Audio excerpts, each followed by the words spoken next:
Hello students, एक बार फिर से आप सभी का स्वागत है आज के शानदार सेशन में। आज का जो सेशन है एक ऐसा शानदार क्वेश्चन पेपर आपके साथ है दोस्तों, जो एसएससी सीजीएल में 2024 में पूछा गया था और डेट थी उस समय 23 सितंबर 2024 की सेकंड शिफ्ट। आज के सेशन में 23 सितंबर 2024 की सेकंड शिफ्ट का कंप्लीट पेपर आपके साथ मैं डिस्कस करूंगा दोस्तों। मेरा नाम है Sandeep Kesarwani, faculty of English since 2011। 14 साल से बच्चों इंग्लिश पढ़ा रहा हूं और इंग्लिश का सब कुछ आप यहां पे सीख सकते हैं। 100% मार्क्स ला सकते हैं अपने एग्जाम में, चाहे वो सीजीएल का हो, सीएचएसएल हो, एसएससी के अलावा कोई भी एग्जाम हो तो भी हो जाएगा बच्चे।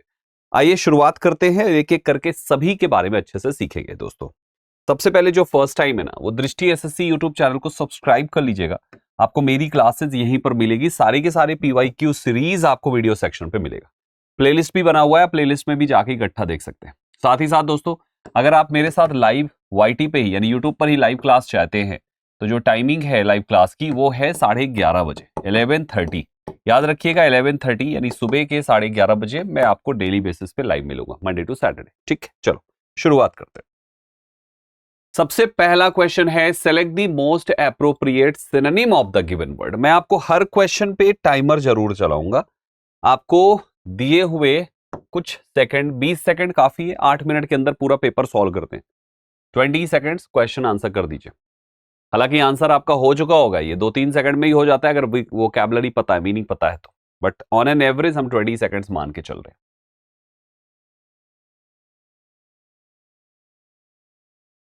टाइम सब साथियों, पहला क्वेश्चन आपके सामने है। पहला वर्ड है ऑब्स्टिनेट। मैंने इसकी ट्रिक बताई थी, ऑब्स्टिनेट। अब ऑब्स ऐसा लग रहा है जैसे अब से, ऑब्स अब से, और यहां पे देखो TINA लिखा हुआ है, टीना, है ना। तो अब से जो टीना नाम की एक लड़की है ना, वो ऑब्स्टिनेट हरकतें नहीं करेगी। ऑब्स्टिनेट हरकतें नहीं करेगी मतलब कैसी हरकतें? बहुत जिद्दी है टीना।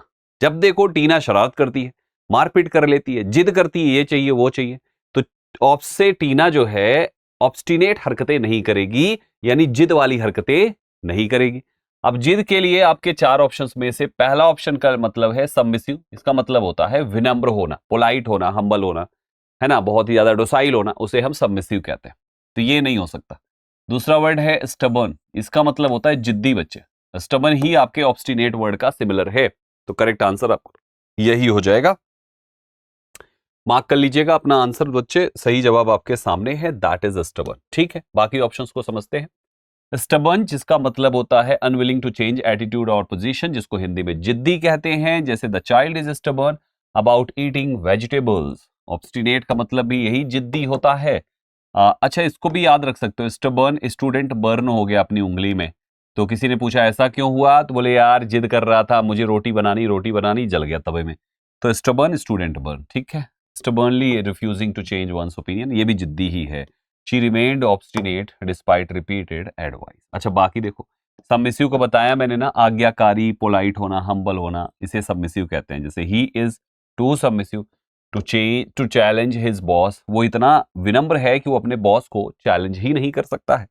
एडाप्टिव का मतलब होता है कोई चीज किसी के अनुकूल होना, है ना।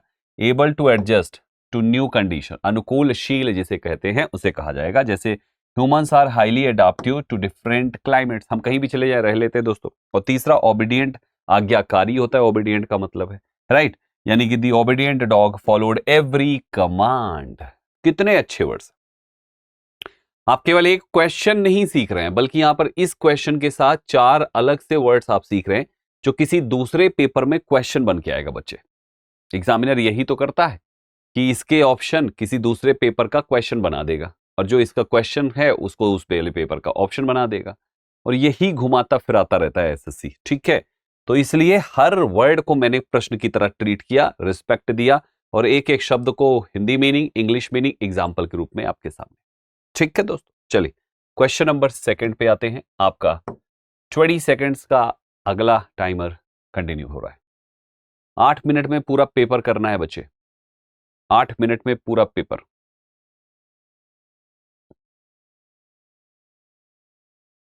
कम ऑन एवरीवन, बहुत अच्छा कर रहे हैं आप। टाइम्स ऑफ साथियों, क्वेश्चन है आपका, select the correctly spelled word to fill in the blank. आपको इनिशिएट की सही स्पेलिंग बतानी है। चारों वर्ड इनिशिएट ही लिखे हुए, ऊपर पढ़ने की जरूरत ही नहीं है, बस यही देख लो, इनिशिएट। इनिशिएट, शी की स्पेलिंग TI होती है, शिएट, है ना। अब इनिशिएट से या इनिशिएट आई से शुरू करते हैं, इनिशिएट आपका बन जाता है। तो इनिशिएट आई से शुरू करते हैं तो ये दो आपके ई से शुरू हैं, ये दोनों साइड हो जाएंगे और बच गए ऊपर के दो, तो इनी होता है, इने नहीं होता है बच्चे, इनी होता है, इनिशिएट। तो करेक्ट आंसर आपका इनिशिएट का मतलब होता है कोई चीज को प्रारंभ करना, जैसे कहते हैं ना आप ही इनिशिएटिव लीजिए, आप ही इनिशिएट कीजिए, भैया चलिए चलिए चलिए आप इनिशिएट कीजिए, चलिए आइए आप ही इनिशिएट कीजिए। इनिशिएट मतलब आप ही शुरुआत करिए, टू बिगिन और स्टार्ट समथिंग, कोई चीज को शुरू करना, दैट इज इनिशिएट करना। जैसे the company initiates new projects every year, यानी हर साल कंपनी नए प्रोजेक्ट्स को इनिशिएट करती है। तो इनिशिएट यानी किसी चीज को आरंभ करना। ठीक, क्वेश्चन नंबर 3 टाइमर के साथ। चलिए, कम ऑन एवरीवन, फटाफट करते चलिए। आपको सब्स्टिट्यूट बताना है जो अंडरलाइंड पार्ट है उसके लिए।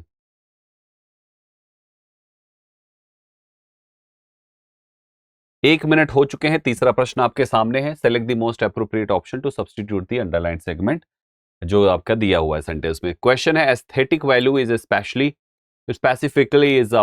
specifically a way in which we can get positive conclude value। गलत है, पॉजिटिव है फिर कॉन्क्लूड लिख दिया आपने वैल्यू नाउन से पहले। अब वैल्यू जो आपका ये नाउन है, वैल्यू आपका नाउन है ना, ये आपका नाउन है, तो इसके पहले ये वाला शब्द आपका एडजेक्टिव होना चाहिए।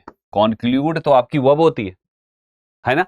आप कहते हैं ना कॉन्क्लूड से कॉन्क्लूडेड, कॉन्क्लूडिंग, कॉन्क्लूड्स, जिनकी वर्ब वाली फॉर्म्स बन सके वो तो वर्ब ही होती ना भाई साहब। अब आप आ जाओ अपने सारे ऑप्शंस में। पहला ऑप्शन है कैन गेट पॉजिटिव कॉन्वेलसेंट वैल्यू, दूसरा है कैन गेट पॉजिटिव कॉन्ट्रास्टिव वैल्यू, तीसरा है can get positive conclusive value, चौथा है कन्वल्सिव वैल्यू। देखो सही जवाब आपका वही, उसी का आपका एडजेक्टिव बना के लिख दिया गया है, यानी कॉन्क्लूसिव यहां पे लिख जाएगा। ठीक, अब देखो सारे वर्ड्स लिख कर आया हूं मैं आपके लिए। कॉन्क्लूसिव, कॉन्क्लूड का एडजेक्टिव फॉर्म होता है, जिसका मतलब होता है निष्कर्षात्मक, हिंदी में कहते हैं। कितना कठिन है, मैं लिख के भी आया क्योंकि भाई मेरा जुबान फंस जाएगी निष्कर्षात्मक बोलने में, तो देख के पढ़ रहा हूं निष्कर्षात्मक। तो कॉन्क्लूड मीन्स होता है निष्कर्ष पे पहुंचना, कॉन्क्लूजन पे पहुंचना, दैट इज कॉन्क्लूड करना। उसका एडजेक्टिव फॉर्म होता है कॉन्क्लूसिव, इसी से कॉन्क्लूसिव से कॉन्क्लूसिवली भी बन जाता है। ठीक, और एक कॉन्क्लूजन बनता है, चार शब्द बनेंगे, कॉन्क्लूड, कॉन्क्लूजन, कॉन्क्लूसिव, कॉन्क्लूसिवली, ये चार वर्ड्स बनेंगे यहाँ पे। Serving approve, serving to prove a case और ब्रिंग अ कंक्लूजन। चलो आगे देखो, बाकी ऑप्शंस में आते हैं। कन्वालेसेंट का मतलब होता है आरोग्य लाभ, हिंदी में कहते हैं सर, यानी कि relating to recovery from illness. तो ये बिल्कुल भी सुटेबल नहीं यहाँ पे बैठेगा जिस तरीके का क्वेश्चन है कि एस्थेटिक वैल्यू इज स्पेसिफिकली एक तरीका है जिसमें वी कैन क्या कर सकते हैं, हम गेट कर सकते हैं पॉजिटिव कंक्लूसिव वैल्यू को from the world at large पे। तो हमें यहाँ पे वही चाहिए सेंस। कॉन्ट्रास्टिव जो है वो कॉन्ट्रास्ट से बना हुआ है, जिसका मतलब अपोजिट यानी विरोध या उल्टा जिसे कहते हैं, शोइंग कॉन्ट्रास्ट और डिफरेंस। और कन्वर्जन का मतलब होता है, कन्वर्जिव का मतलब होता है झटकेदार कोई चीज हो, जैसे प्रोड्यूसिंग और कंसिस्टिंग ऑफ कन्वर्जन्स, राइट। तो ये तीनों शब्द बिल्कुल भी सुटेबल नहीं, तो ये ऐसे ही साइड हो गए। बच गया आपका एक आखिरी वर्ड। तो कुल मिला के एग्जामिनर को आपको ये चार वर्ड्स देकर भाई साहब आंसू रुलाने थे और कुछ नहीं, उसने और कुछ नहीं करना था। उसने ये शब्द भाई एडजेक्टिव में बनाए और उन्हीं शब्दों का एक हाई लेवल वोकैबुलरी उठा के डाल दी।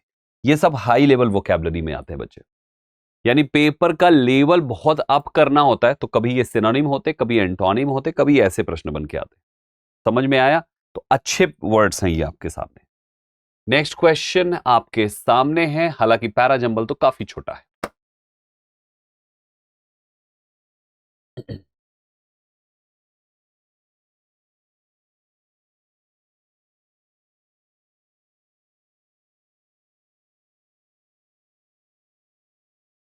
कम ऑन एवरीबॉडी,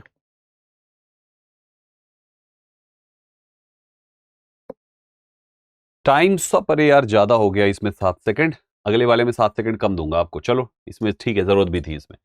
अभी चार ऑप्शंस पढ़ो, जैसे यहां पे लिखा हुआ है एंड, ये पहला नहीं हो सकता, ये आखिरी नहीं हो सकता है जी।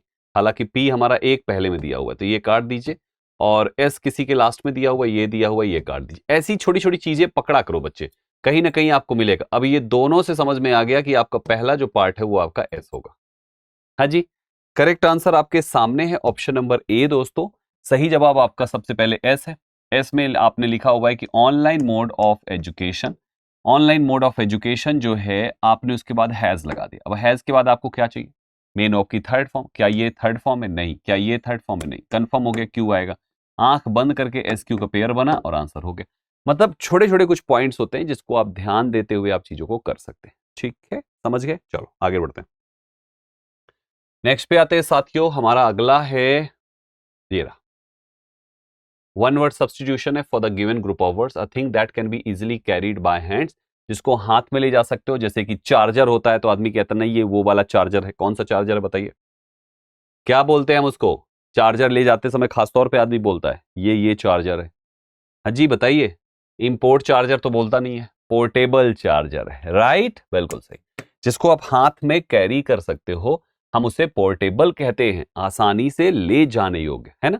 पोर्टेबल स्पीकर है, पोर्टेबल माइक है, आदमी गाड़ी में डाला लेके चला गया, कहीं भी बैठ के किटी पार्टी कर रहे हैं, चला दिया गाना, वहां पे नाच रहे हैं यूं यूं करके। तो ये सब पोर्टेबल है, जो आसानी से ले जाया जा सके, एक जगह पे फिक्स ना रहे। I bought a portable speaker for travel, मैंने ट्रेवल के लिए एक पोर्टेबल स्पीकर खरीदा। चलो दूसरा देखो। इंपोर्ट एक्सपोर्ट तो आप जानते हो, इंपोर्ट बाहर देश से अपने यहां मंगाना, एक्सपोर्ट अपने यहां से बाहर देश को भेजना। टू ब्रिंग गुड्स और सर्विसेज इनटू अ कंट्री, जैसे कि India imports crude oil from other countries. सही बात है बच्चे। पोर्टेबल होता है पीने योग्य, कोई भी ऐसी चीज जो शरीर के लिए फिट है, उससे शरीर को कोई नुकसान नहीं है, हेल्दी है, पीने योग्य चीजें हैं। जैसे कि मिल्क हो गया, मिल्क पीने योग्य पानी है, मिल्क पीने योग्य चीज है। कहीं का पानी ऐसा हो गया जैसे बॉटल में जो पैक आता है शील पैक वाटर, ये सभी पीने योग्य पानी है। लेकिन दिल्ली का पानी भाई साहब, नोएडा का पानी, जो ग्राउंड वाटर है दिल्ली का, नोएडा का ग्राउंड वाटर, वो बिल्कुल पीने योग्य नहीं है। तो पीने योग्य जिससे शरीर को हार्म नहीं पहुंचता उसे हम पोर्टेबल कहते हैं। सेफ टू ड्रिंक लिखा गया इसीलिए यहां पे, ठीक है। लेकिन ऐसे जैसे कोल्ड ड्रिंक है तो कोल्ड ड्रिंक नहीं है पोर्टेबल, वो हार्मफुल है ना कोल्ड ड्रिंक, तो वो पोर्टेबल कहां से? चलो। The river water is not portable without purification, सही बात है, कोई नहीं पी सकता है। एक्सपोर्ट इंपोर्ट का अपोजिट हो गया। पैसे या कोई पैसे कह रहा हूं, मतलब सामान को दूसरे देश को भेज देना। India exports spices world wide, हम पूरी दुनिया में जो है स्पाइसेस बेचते हैं भाई साहब। तो ये काफी अच्छे वर्ड्स आपके सामने। आगे आ जाओ बच्चे, आपका अगला क्वेश्चन, छठा क्वेश्चन है। अपोजिट मीनिंग इनसैशिएबल का बताना है। कर्व्ड, अर्जेंट, प्रेसिंग एंड सर्टिफिएबल, ये चार ऑप्शंस आपके सामने, अच्छे अच्छे वर्ड्स हैं।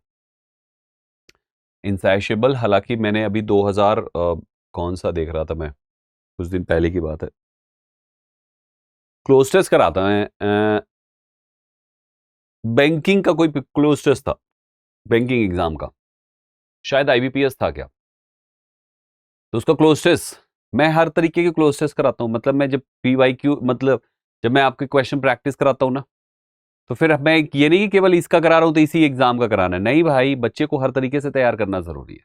ठीक है, जिस मैदान में भेजना है बच्चे को लड़ने के लिए, उससे टफेस्ट मैदान में, उससे भी ज्यादा टफेस्ट में उठा के उसको प्रैक्टिस कराता हूं मैं, तब जाके बच्चा तैयार होता है और इंग्लिश में फुल मार्क्स लाता है। ऐसे ही थोड़ी आ जाते हैं इंग्लिश में फुल मार्क्स, सीपीयू में फुल मार्क्स, सीजीएल में फुल मार्क्स, बाकी सब तो 10th 12th वाले हैं, वो तो ऐसे ही लाएंगे।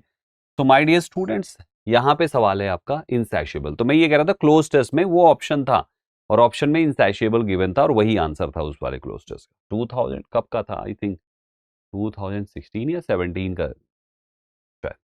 It was as if the newer hybrids had an insatiable appetite for chemicals। insatiable means होता है जिसको आप सेटिस्फाई ही नहीं कर सकते, which can not be satisfied, जिसकी भूख कभी मिटा ही नहीं सकते। जैसे कुंभकर्ण, कितना भी खिला दो भूखा ही रहेगा, है ना। इनसैशिएबल, तो आपका इसका उल्टा क्या हो जाएगा भाई? जो सेटिस्फाइड नहीं हो सकता उसका उल्टा हो जाएगा, सेटिस्फाइड हो जाएगा, है ना। तो सेटिस्फिएबल एडजेक्टिव चाहिए, सेटिस्फिएबल।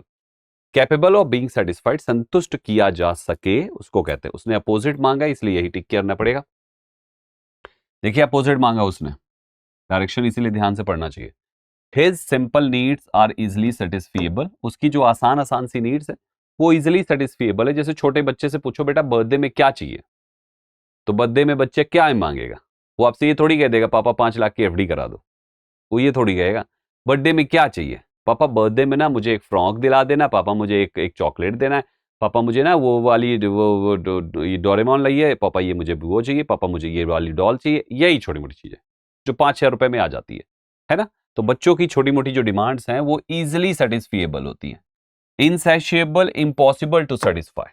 यही बच्चे जब बड़े हो जाते हैं और पापा से कहते पापा, बच्चे का तो छोड़िए, अभी एक केस ऐसे निकल के आया अभी हमारी जानकारी में कि एक महिला ने शादी करी, रिश्तेदारी में हमारे कहीं जानकारी में हुआ है कि शादी हुई, लड़के मतलब वो लड़के हमारे साइड के जो है वो लड़के हैं, उन्होंने शादी करी, महिला घर पे आई।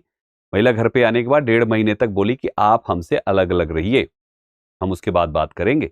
1.5 महीने बाद वो मायके गई, मायके जाके वो कह रही है कि ऐसा करिए, अगर आप चाहते हो कि मैं वापस आ जाऊं तो आप सारी संपत्ति हमारे नाम लिख दो और बहनों से रिश्ता तोड़ लो। ऐसी ऐसी भी लड़कियां देश में है, बताइए। तो कहने का मतलब वहां पे उसकी जो डिमांड आ गई ना भाई साहब, वो डिमांड कैसी है? इनसैशिएबल है, इम्पॉसिबल टू सेटिस्फाई। कोई आप 15 दिन, आप 1.5 महीना पहले शादी करके आए हो और आप कह रहे हो कि हमारे नाम पूरी संपत्ति लिख दो, तो ये एक्चुअली शादी नहीं थी। जहां तक समझ में आ रहा है ये लड़की के साथ उनके माँ बाप की मिली भगत रही होगी, किसी लड़की की मजाल, और वो अपने मायके में बैठ के ये डिमांड कर सके। का मतलब माँ बाप भी चाह रहे हैं ना कि एक बार ये एक चुटकी सिंदूर भर जाए, फिर उसके बाद तो हम करोड़पति हो ही जाएंगे, लड़के वाले की संपत्ति तो आधी मांग ही लेंगे हम, बाकी तो हमारे देश का संविधान कहां गया, वो एलिमनी के नाम पे दिलाएंगे नहीं क्या? तो जज और वकील मिलके आपका घर भर ही ना देंगे, काहे टेंशन ले रहे हो? तो इसलिए बोले कि एक बढ़िया अमीर घर का पहले लड़का फांसो, रिश्ता बढ़िया जैसे चाहिए वैसे कर लो, और करने के बाद तुम चले आना वापस। सब ये मिली भगत है बच्चे, ये श्योर, ये पक्का मिली भगत है। और ऐसे लोगों को तो सीधा, आप बताओ ऐसे लोगों के साथ क्या होना चाहिए यार, मुझे तो नहीं समझ में आ रहा कि क्या करें इनका। आपके हिसाब से ऐसे लोगों के साथ क्या होना चाहिए? क्योंकि किसी कोई लड़की में, अगर लड़की गलत कर रही है, और गलत तो है, माँ बाप को तो पता चल रहा है कि गलत है, और माँ बाप उसके बावजूद भी ये करने दे रहे हैं अपने घर में बैठा के, दैट मीन्स मिली भगत है। तो यहां पे ऐसा हो तो आपके हिसाब से क्या करना चाहिए? सुझाव लिखिए कमेंट बॉक्स में, मैं आगे फॉरवर्ड कर दूंगा।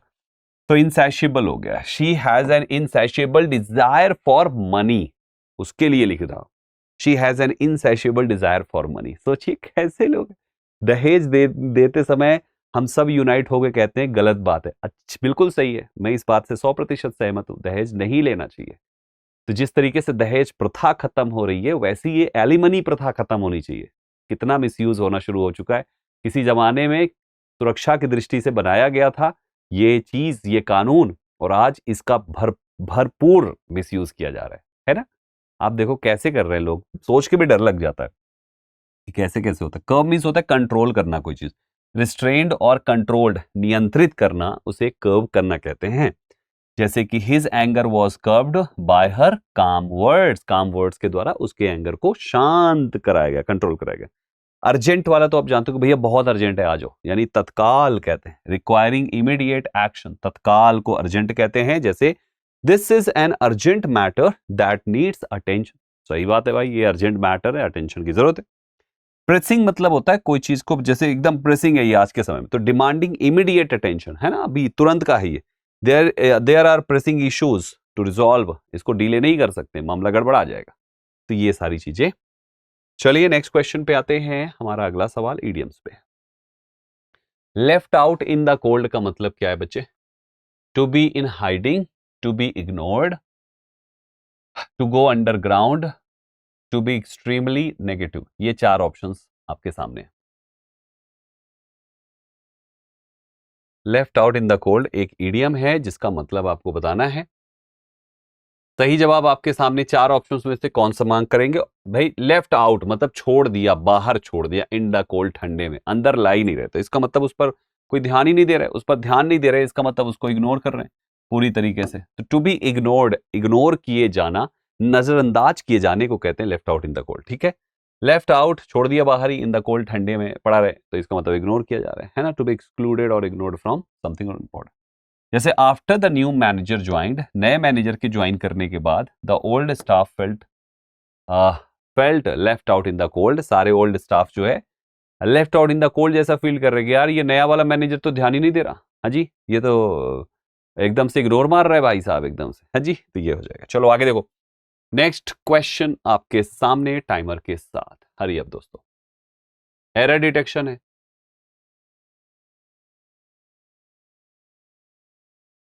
बहुत ही सिंपल सा कॉन्सेप्ट है ये वाले क्वेश्चन का। एसएससी हो या कोई भी एग्जाम, इंग्लिश को जब तक एक सब्जेक्ट समझ के पढ़ेंगे तो वो बोझ लगेगी। पढ़ो उसको, अपना भाई बनाओ यार, भाषा है इंग्लिश। जैसे हिंदी अपना भाई है, वैसे इंग्लिश को भाई बनाओ। भाई बनाने के भी कुछ तरीके हैं, कुछ तरकीबें हैं, फॉलो करेंगे उसको भी आपके लिए। चलो देखो, वहां पे सुपीरियर लिखा हुआ है ना, सुपीरियर के आखिरी में आई ओ आर है, और जिसके आखिरी में आई ओ आर आता है वो हमेशा टू लेता है मेरे भाई। यहाँ पे दैन लगा हुआ है तो यही गलत है, सुपीरियर टू होना चाहिए, सुपीरियर दैन की जगह पर। बाकी आगे आओ। ब्रेक दी आइस का मतलब बताना है। ब्रेक दी आइस, मैं इसको ऐसे पढ़ाता हूं कि एक आदमी गया कश्मीर गया, ठीक है, कश्मीर गया। कश्मीर जाने के बाद अचानक से अकेले घूम रहा था, चक्कर आ गया उसको, ऐसे गिर गया जमीन पे, और रात भर ऐसे मुंह खुला रहा। तो मुंह खुला रहा भाई साहब, अब कपड़े उसने ठीक ठाक पहन रखे थे, तो स्नोफॉल हुआ तो कोई दिक्कत नहीं हुई, वो स्नो से ढक तो गया, लेकिन ठंड नहीं लगी, कपड़े ठीक ठाक पहनते। लेकिन उसका मुंह खुला था तो मुंह के अंदर स्नो भर गया। ठीक, सुबह जब उठा भाई साहब तो उसका मुंह ना चले, क्या कि पूरा ठुस गया एकदम से। तो लोगों ने उसको बोला, भैया बोल, कुछ तो बोल। अब ऐसे करे पड़ा, कर रहा है क्योंकि मुंह में आइस भरा है। जब उसने ब्रेक, जब उसके मुंह की ब्रेक करी गई आइस, तब जाके उसकी चुप्पी खत्म हुई और उसका बोलना शुरू हुआ। तो इसका मतलब होता है चुप्पी खत्म करना या तो कन्वर्सेशन शुरू करना, दो मतलब में से कोई भी एक ही मीनिंग है, एक ही मीनिंग मतलब निकलता है। पहला ऑप्शन है नर्वसनेस बिफोर अ परफॉर्मेंस, नहीं, टू से और do something that makes people feel more relaxed, respect for someone's achievement, ill feeling carried by a person over a period of time. अब आपका answer यहाँ पे कौन सा? ध्यान से समझिएगा, टू से और do something that makes people feel more relax. To say और डू समथिंग, कुछ ऐसा करना जिससे लोग मोर रिलैक्स्ड फील करें, specially at the beginning of a meeting या पार्टी। अब देखो, एक्चुअल मतलब बातचीत की शुरुआत करना, चुप्पी तोड़ना जैसा सेंस निकलता है, लेकिन यहां पर क्या है, अभी देखो कैसे ये उससे लिंक करेगा। आपके क्वेश्चन में है कि टू से और do something that makes people feel more relaxed, यानी कि पहले एकदम सनामन टाइप की सिचुएशन थी, माहौल था, कोई बोल नहीं रहा था, एकदम चुप माहौल था।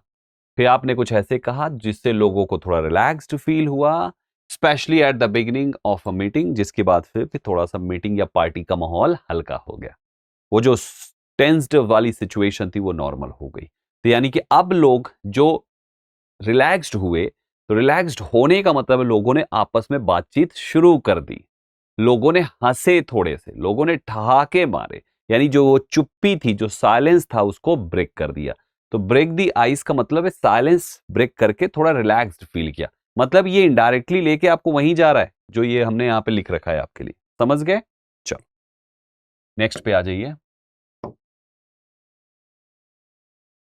आई have sing let it go before a crowd of thousands of people. Error detection है ना ये? हाँ जी, बताएं क्या आएगा बच्चे। अच्छा सा प्रश्न है ये वाला, और इतना आसान है कि मैं क्या बताऊं आपको। प्यारे भाइयों, ये लिखा है आय, ये लिखा है हैव, ये लिखा है सिंग, यानी आप हैव के बाद सिंग लिख रहे हो। सिंग, ये तो मेन ऑफ की फर्स्ट फॉर्म होती है, आपको हैव के बाद थर्ड फॉर्म चाहिए भाई। सिंग सैंग संग होता है, आपको संग चाहिए, सिंग नहीं चाहिए, वहां पे वो गलत है, इसलिए सिंग को हटा के संग लिख दो। सेंटेंस में हैज हैव हैड हैविंग के बाद आईएनजी नहीं, मतलब फर्स्ट फॉर्म नहीं, हमेशा थर्ड फॉर्म आती है, तो थर्ड फॉर्म लिख दीजिए। नेक्स्ट क्वेश्चन बच्चे, ब्रिलियंटली का एंटोनिम चाहिए। अच्छा, lady strangely continued to smile at him brilliantly। Brilliantly का अपोजिट चाहिए आपको, आपको साफ पता है ब्रिलियंटली आपका पॉजिटिव वर्ड है, तो आपको उसका नेगेटिव वर्ड चाहिए। Brightly, dimly, cunningly and strangely. सही जवाब आपके सामने है, दैट इज डिमली, क्योंकि ब्रिलियंटली मतलब होता है काफी बुद्धिमानी से, तो इसका उल्टा हो जाएगा मंदबुद्धि से। कम दिमाग तभी होगा जब इंसान की बुद्धि गुल होगी। बुद्धि गुल होने का मतलब हो गया भैया डिम आदमी है, तो डिमली हो जाएगा मंद रूप से आपका आंसर। ठीक है, इना फेंट और वीक लाइट, जैसे कि तो वो यहाँ पे लाइट का सेंस नहीं है, यहाँ पे ब्राइटली मतलब तेज दिमाग का, लो दिमाग वाला सेंस है। The hall way was dimly illuminated, ये हमने लाइट के सेंस में एग्जाम्पल लिख दिया। ठीक है, चलो आगे आते हैं। फिर है ब्रिलियंटली मतलब तेज दिमाग बच्चे, जैसे कि the stars shown brilliantly in the night sky. ठीक है, ये हो गया। अब आ गया जो बच्चे, ब्राइटली मतलब होता है चमकदार तरीके से, अगर उसने सिनोनिम मांगा होता तो शायद ये भी ठीक हो जाता। The room was brightly lit. Cunningly होता है चतुराई से, एकदम चंट टाइप का जो होता है ना, उसको कनिंग कहते हैं, तो एडवर्ब के रूप में ये कनिंगली हो गया। इन अ क्लेवर और डिसीटफुल मैनर, मतलब सामने वाले का इंटेंशन अच्छा नहीं है, धोखा देने वाला जैसा इंटेंशन है आप उसका, right. So he cunningly avoided answering the question. और तीसरा वर्ड लिखा हुआ है स्ट्रेंजली, अजीब तरीके से, स्ट्रेंज से स्ट्रेंजली बन गया, अजीब तरीके से। She looked at me strangely, मेरी तरफ उसने बड़े ही स्ट्रेंजली देखा, तो अजीब तरीके से उसने मुझे देखा। चलो आगे आ जाओ। नेक्स्ट क्वेश्चन आपके सामने, पैराजब। ओह, ये तो कुछ ज्यादा ही छोटा आ गया।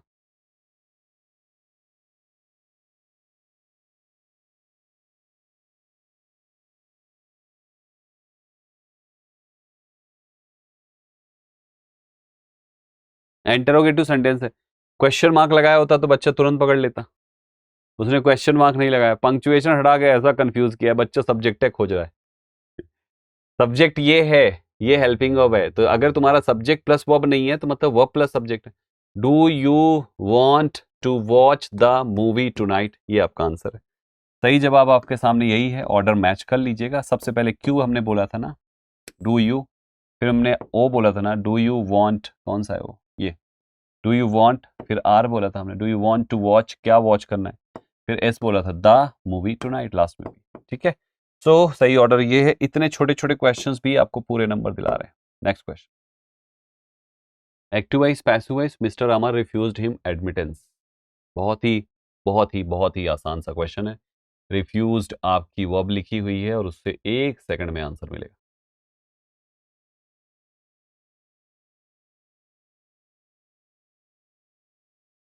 पास्ट इंडेफिनिट है यार, mister Amar refused, past indefinite है, दूसरे वॉइस में वॉज या वर आता है। बताओ कितनी जगह वॉज लिखा है, कितनी जगह वॉज लिखा है, ये वॉज है नहीं, ये वॉज है नहीं, ये वॉज है नहीं, करेक्ट आंसर।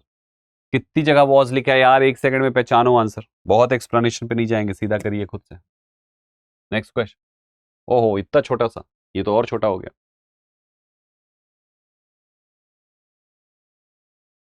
सब्जेक्ट निकालो, ऑलवेज फेवर्स ये लिखा हुआ है, तो ये मेन वर्ब है, इसका मतलब सब्जेक्ट सिंगुलर है, इसमें कोई सब्जेक्ट है नहीं, इसमें सब्जेक्ट यही होगा क्योंकि बोल्ड आपका एडजेक्टिव है।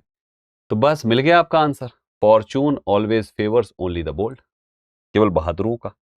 करेक्ट आंसर आपके सामने ये है। सबसे पहला आपने आर लिखा हुआ है फॉर्चून, फिर उसके बाद आपने पी लिखा हुआ है ऑलवेज फेवर्स, फिर आपने क्यू लिखा हुआ है, क्यू का मतलब हो गया ये ओनली द, लास्ट में एस लिखा है द बोल्ड, केवल बहादुरों का ही फॉर्चून फेवर करती है। अगला क्वेश्चन लीजिए, आसान आसान है सभी।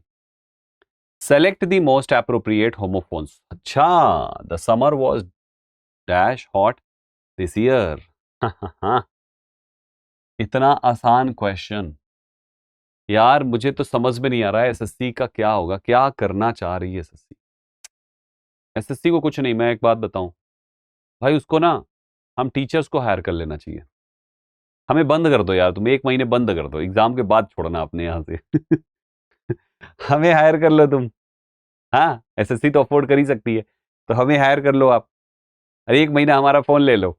ठीक, नहीं करेंगे क्वेश्चन आउट, हमें अपने यहाँ ही रोक लो, मत आने दो भाई, हम स्टैंडर्ड सेट कर दें तुम्हारा, और उसके बाद हमें कुछ टीम दे दो, हम अपनी नज़र में, हमें मतलब इंग्लिश के 50 बंदे मुझे दे दो, मैथ्स के कोई एक हायर कर लो, 50 बंदे उसे दे दो, ऐसे करके, और हमसे बनवा लो यार एक बार क्वेश्चन पेपर अपने एसएससी के एग्जाम्स का। बहुत गंदा स्टैंडर्ड, ये कोई सवाल है यार, कहीं से लग रहा है ये सीजीएल का है, बताओ। समर जो है बहुत गर्म था इस साल, बहुत गर्म था, बहुत की इंग्लिश क्या लिखोगे। हाँ, बताओ ये कोई सवाल है यार, बताओ, मतलब कराते समय भी लग रहा है यार कि मैं ग्रेजुएशन लेवल का क्वेश्चन करा रहा हूँ, ये कोई सवाल है यार, आप बताओ। पैरा जंबल ही है, हमारी 5वीं कक्षा का बच्चा कर ले ऐसे क्वेश्चन। तो एक बार ले जाओ यार हम टीचर्स को, हम डिस्काउंट दे देंगे पैसे में। चलो ठीक है, कम से कम हमारे बच्चों का काम तो हो जाएगा। यार ऐसे कर रहे हैं ये लोग। Only for themselves is full of people who live the word. अब बताओ कितना आसान है, साफ साफ यहाँ पे पीपल हु लिव लिख रखा है, यहाँ पे वर्ब लगा रखा है, यहाँ पे वो आपका सिंगुलर नाउन लगा रखा है, इधर सिंगुलर वर्ब है, ओनली फॉर देमसेल्व्स। बताइए क्या लगा दें, कौन सा मार्क करेंगे आप? जल्दी से कर लिया अपना अपना। अब इसके बाद अपना आंसर चेक कर लीजिए, सही आंसर आपके पास है। पहला पार्ट खोजना है, पहला पार्ट ना तो इसमें है, ये वर्ब है तो ये पहला पार्ट नहीं हो सकता। यहाँ पे आपने लिखा है पीपल हु लिव, पॉसिबिलिटी इसकी है पहला पार्ट होने की, और पॉसिबिलिटी इसकी है पहला पार्ट होने की। इसकी इसलिए है क्योंकि द वर्ड आपका सब्जेक्ट है जिसकी वर्ब यहाँ पर है, तो एक पेयर बनेगा डी के साथ आपका बी का। सिंपल है यार, सारे ऑप्शंस में आ जाओ। कौन सा फर्स्ट पार्ट नहीं हो सकता? ए फर्स्ट नहीं हो सकता था, बी फर्स्ट नहीं हो सकता था, तो ये वाला आप पहले ही काट दीजिए है जी। अब बच गए आपके दो ऑप्शंस, एक और ओनली फॉर देमसेल्व्स, ये कोई सब्जेक्ट ये भी नहीं हो सकता, तो ये भी काट दीजिए। अभी आप बताओ इन दोनों में से दोनों का पहला पार्ट क्या है? डी, कंफर्म है, डी ही फर्स्ट होगा, हो गया आंसर। तो डी बी ऐसी एक पेयर जब डी बी का बना दिया, डी बी हो गया। The word is full of, the word is full of, किन से फुल है? नाउन चाहिए, पीपल जो रहते हैं ओनली फॉर देमसेल्व्स, खुद के लिए। कितना आसान है यार, क्या क्वेश्चन है। नेक्स्ट पे आ जाओ। अगला क्वेश्चन सिनोनिम का है, the mothers who suffer from postpartum depression feel dash by their children. Vexed का आपको चाहिए सिमिलर। हाँ जी, वेक्स्ड मीन्स होता है बहुत ही ज्यादा चिढ़ा चिढ़ा सा। अब आपको चाहिए यहाँ बच्चे सिमिलर, ये पॉजिटिव है, इसका मतलब है खुश, ये भी नहीं होगा, ये भी नहीं होगा। करेक्ट आंसर चिढ़ा चिढ़ा, चिढ़ा चिढ़ा चाहिए, चिढ़ा चिढ़ा, एकदम चिढ़ा चिढ़ा। चिढ़ा चिढ़ा जो होता है उसको एनॉयड ही तो कहेंगे, एनॉयड मतलब नाराज होता है, चिढ़ा चिढ़ा आदमी नाराज ही रहता है, कौन सा खुश होता है। स्लाइटली एंग्री और इरिटेटेड कहते हैं। He was annoyed by the delay in service. Vexed का मतलब वही है चिढ़ा हुआ, ये देखो चिढ़ा चिढ़ा लिखा हुआ है ना। She was vexed by his constant interruption, लगातार वो परेशान कर रहे हैं। डिलाइटेड को प्रसन्न कहते हैं। पैसिफिक मतलब शांति प्रिय, शांति प्रिय होता है। और रिकवर्ड मतलब रिकवरी हो गई, जैसे सेहत खराब थी फिर रिकवर कर गया, मतलब रिकवरी हो गई, ठीक है। डिलाइटेड पे एक example, I am delighted to see you succeed, एक example. Pacific, the pacific nature of the village attracted many tourist. Recovered, she recovered quickly from the illness. तीन एग्जांपल्स आपके लिए। नेक्स्ट क्वेश्चन पे आते हैं, फिक्टिशियस, फिक्टिशियस सही spelling बताइए। फैक्टियनल क्या लिखा है? फैक्शनल, फैक्शनल, फैक्टनल क्या पढ़ोगे? गलत सलत हो रखे। फ्रैक्टिनल, फ्रैक्शनल, फिक्टिशियस, फैक्टिशियस। सही जवाब आपके सामने है बच्चे, ऑप्शन नंबर सी फिक्टिशियस होता है, सही वर्ड आपके सामने ये होता है बच्चे। इसके हिसाब से can you please come back to reality from the fictitious, नहीं फिक्टिशियस होता है वर्ड यू लिव इन। तो फिक्टिशियस का मतलब होता है इमेजिनरी और नॉट रियल, समथिंग जो कल्पना में है केवल, है ना, जो आपका फिक्शन है उसको कहते हैं फिक्टिशियस। फिक्शन है जो फिक्टिशियस है वो, ठीक है। बाकी ऑप्शंस देखिए, जैसे फैक्शनल का मतलब होता है, फैक्शनल मीन्स होता है गुटबाजी से संबंधित ये वर्ड है। रिलेटेड टू अ ग्रुप और click with in a larger group को कहते हैं बच्चे। दूसरा है आपका फ्रैक्शनल, इसका मतलब related to a small part, fraction से संबंधित, फ्रैक्शन मतलब आंशिक होता है। एंड यहाँ पे फैक्टिशियस मीन्स होता है आर्टिफिशियली जो चीज क्रिएट किया गया है रेदर देन नेचुरल, कृत्रिम है वो चीज, ठीक है, तो उसको कहते हैं। अगला, अब बताओ प्योरीफाई वर्ड किसको नहीं पता यार, बताओ कौन नहीं कर पाएगा इसका आंसर अपोजिट के रूप में। प्योरीफाई मीन्स होता है शुद्ध करना, शुद्ध करने का उल्टा हो जाएगा अब शुद्ध करना। चांट है जप करना, इनवाइट है बुलाना, वॉश मीन्स धोना, पल्यूट मीन्स गंदा करना। अब आपको शुद्ध का शुद्ध यही तो चाहिए, और क्या हो सकता है? पल्यूट आपका आंसर है। जैसे factories pollute the river with chemicals, Delhi की रिवर तो खास तौर पे। प्योरीफाई मीन्स होता है शुद्ध करना, मेक समथिंग क्लीन और प्योर।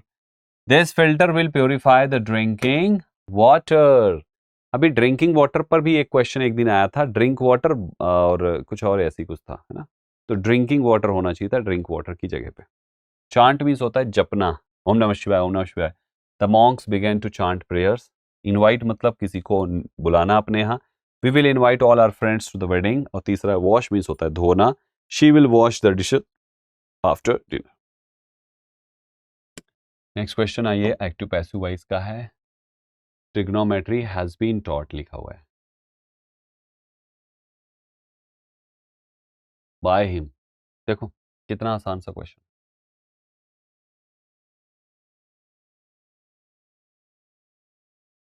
टाइम सब साथियों। Has been plus third form अगर है तो जब इसका वॉइस चेंज करोगे तो बीन हट जाएगा, केवल हैज थर्ड फॉर्म चाहिए। देखो ये भी गलत, ये भी गलत, ये भी गलत, हैज थर्ड फॉर्म चाहिए। सही जवाब आपका ऑप्शन ए होगा, केवल हैज प्लस थर्ड फॉर्म चाहिए। तो सही आंसर आपका ऑप्शन ए हो जाएगा। ठीक है, यही तो होगा ना, बी की फॉर्म में तो पहले से लगा हुआ है।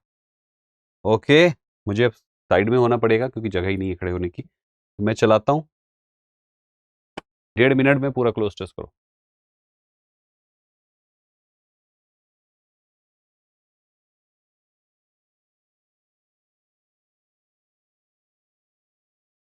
जल्दी से।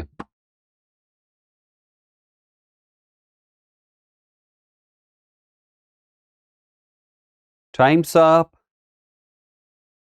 क्या कहना चाहता है? Music is perhaps the most popular and widely practised dash of fine arts. Widely practised form of fine arts है, डिजाइन ऑफ फाइन आर्ट्स है, फॉर्मेट ऑफ फाइन आर्ट्स है। अरे आप म्यूजिक की कर रहे हो बाबू, तो आपका वो फॉर्म ऑफ फाइन आर्ट्स ही हो सकता है। म्यूजिक ना तो सब्सटेंस है, ना फॉर्मेट है, ना तो कोई डिजाइन है। म्यूजिक है वो एक प्रकार का फॉर्म ऑफ आर्ट्स है। तो आपका आंसर यहाँ पे ये हो जाएगा। नेक्स्ट क्वेश्चन पे आ जाइए। 15 सेकंड मिलेंगे बस।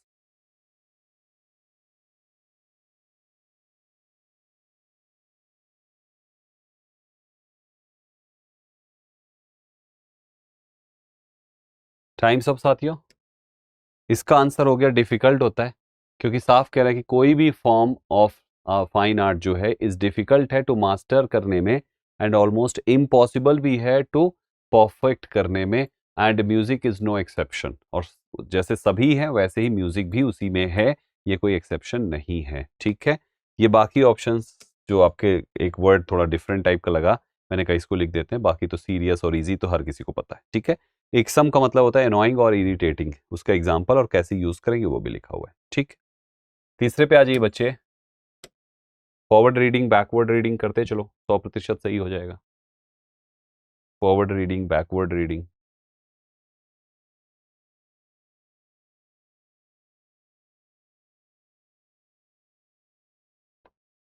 हो गया 15 second.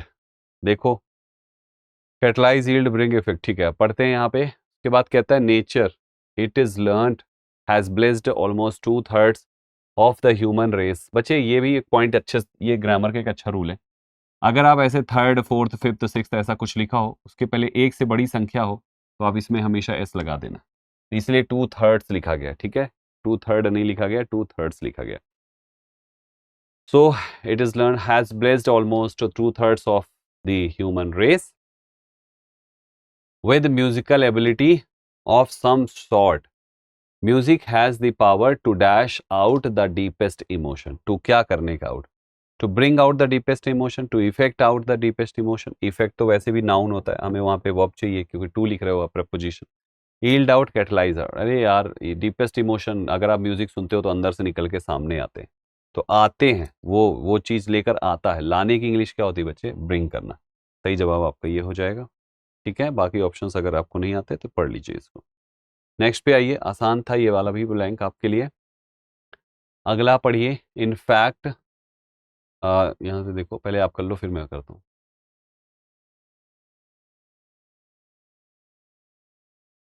Times up.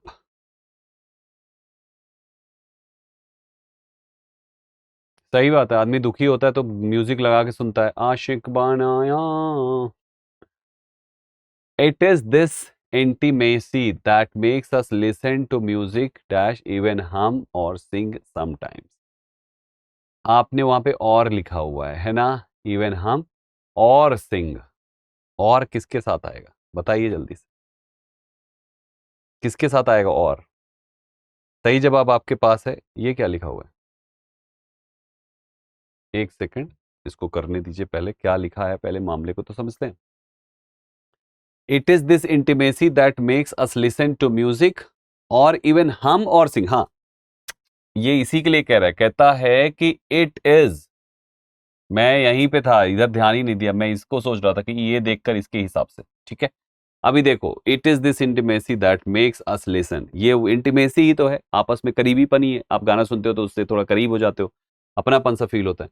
That makes us listen, जो हमें सुनवाता है, टू म्यूजिक, म्यूजिक को, या तो इवन हम या सिंग कराता है समटाइम्स। सही है, तो आपका और ही आएगा, और इवन हम और सिंग समटाइम्स। तो ये कोई इनमें आपस में चॉइस नहीं दे रहा कि या तो ये या तो वो, ऐसा चॉइस नहीं है, तो इसलिए आपको यहाँ पे और ही लगाना है। ठीक है, नेक्स्ट पे आ जाओ, and this is your last question.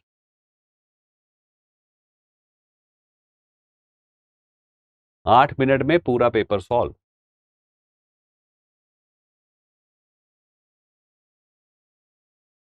Singing is an क्या, सिंगिंग है एक क्या है, singing is an uncomplicated art of, art a highly refined one. ठीक है, दूसरा क्या लिखा है, एन यूनिफॉर्म, यूनिफॉर्म के पहले आर्टिकल आता है, एन नहीं आता। वहां पे देखो एन लिखा हुआ है ना, अनकॉम्प्लिकेटेड या इंट्रिकेट के साथ ही हो सकता है, क्योंकि मिक्स्ड भी कॉन्सोनेंट है, यूनिफॉर्म भी या से शुरू होता है, इसके साथ भी नहीं हो सकता। तो ये दो ऑप्शन साइड हो गए, बच गए आपके दो ऑप्शन।